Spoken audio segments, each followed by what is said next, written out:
Joining me now from California is Kevin Johnson with the UC Davis School of Law. He's a professor of law and Chicano studies.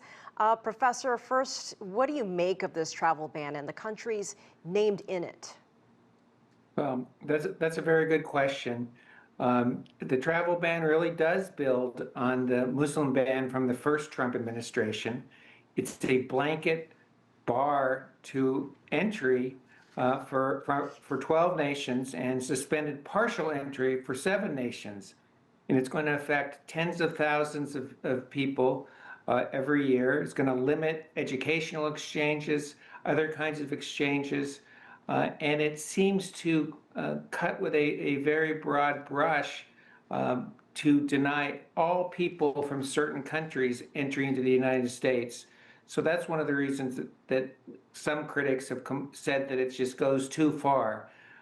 It does try to focus, according to President Trump, on national security and protecting national security.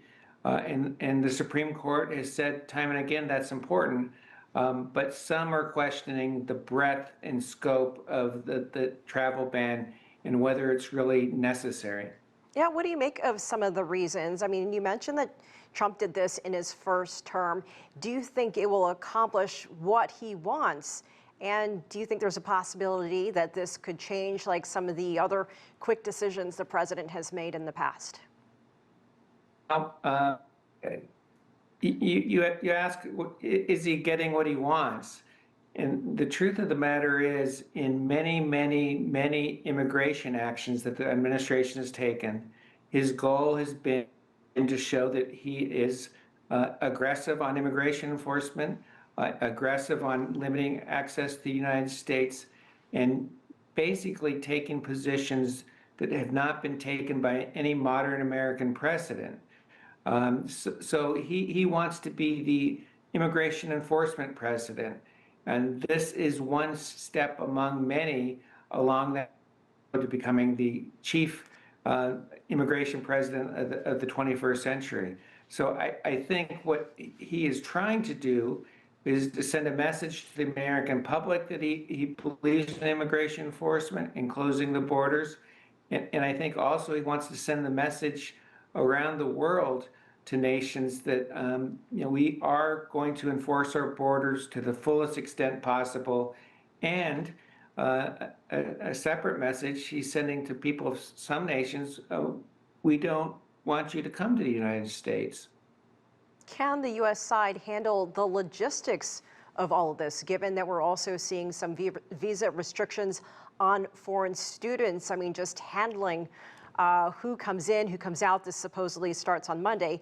And I guess, what are the legal ramifications here? I think, to talk about the legal ramifications, I think it's likely we're going to see lawsuits challenging the travel ban, challenging some of the conclusions in President Trump's proclamation, putting in place a travel ban. I assume this will go on, litigation will go on for a good long time, like it did with the Muslim ban the first time around. I have to say that the proclamation issued by the president is a good deal more detailed and comprehensive than the one that he issued in the first version of the Muslim ban, for example. So I think that it may be difficult to challenge this travel ban in lawsuits, but I'm confident that a number of lawsuits will be brought just in the next few days. And where the courts come out on some of this, I'm not sure. But I think there's 12 reasons given for 12 different nations being completely suspended from entering the United States, in 7 nations with 7 different reasons given for suspending partial entry into the United States. So I think there's going to be an awful lot to unpack, unravel, and investigate in lawsuits. And we're almost out of time, but quickly, what will you be watching for in the coming days and weeks ahead? I will be watching what happens in courts, whether this is done efficiently or whether it's done with a sense of chaos and uncertainty, as was done in the first implementation of the Muslim ban. People are coming to the United States, and hopefully the rules are clear enough so there isn't chaos at the airports. Professor Kevin Johnson, we appreciate your time. Thank you for joining us. Thank you very much.